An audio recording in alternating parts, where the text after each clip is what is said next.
Thank you, Mr. Chairman. Mr. Miller, Ms. Wade, thank you for being there. I regret it's under these difficult circumstances. Mr. Miller, in response to some of Senator Toomey's questions and Senator Kennedy's questions, I felt like we've got two different Millers before the committee. On the one hand, we have people questioning your independence, particularly under the weight and the pressure of an administration. But you again investigated someone who was appointed by President Bush. You yourself were appointed by President Bush.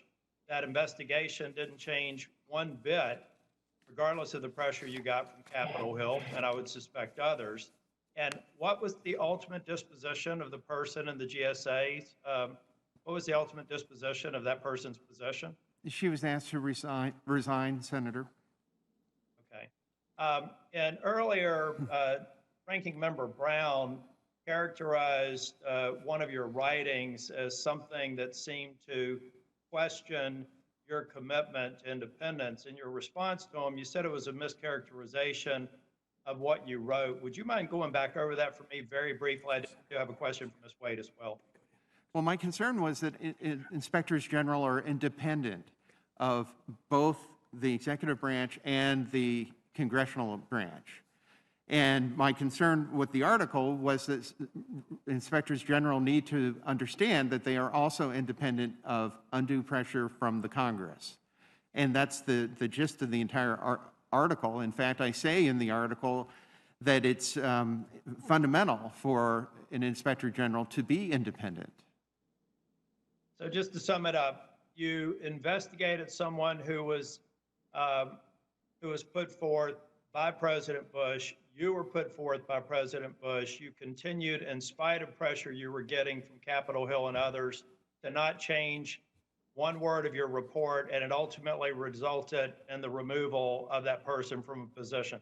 That sounds like a pretty good case history on independence to me, but I guess others may have a different view. Operationally, do you think that the 5-year period is going to be sufficient time to audit this program? Senator, I'm going to do my best to work myself out of a job. I believe that we need effective oversight. I do know that there are a lot of oversight instruments, organizations that will be providing oversight. If we can do this within 5 years, I'd like to do that.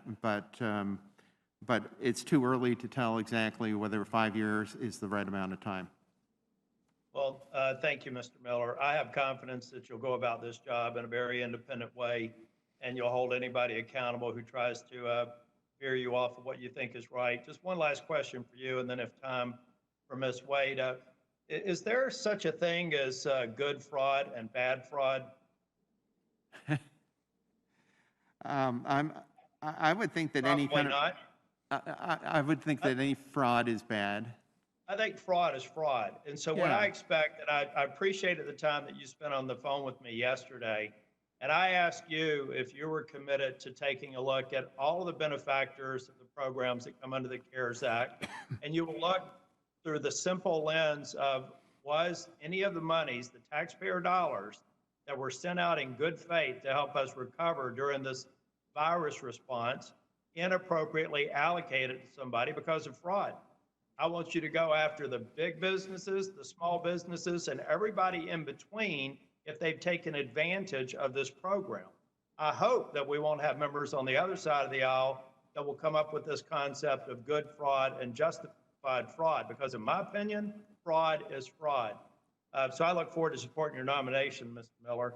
Ms. Wade, Thank you, Senator. Ms. Wade, you've got, we've had some time to digest the CARES Act. There's clearly things that we need to do to adjust it. We effectively did by appropriating the additional more than $300 billion to the Paycheck Protection Program. But within your lanes, can you think of anything that we should be thinking about moving forward as we make potential changes, expansions, refinements, maybe changing deadlines or timeframes? Can you think of anything off the top of your head that would be within your lanes once you're confirmed?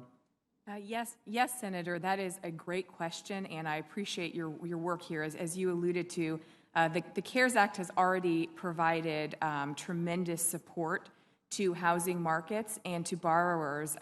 First of all, as you know, it has provided up to a year of a forbearance for borrowers.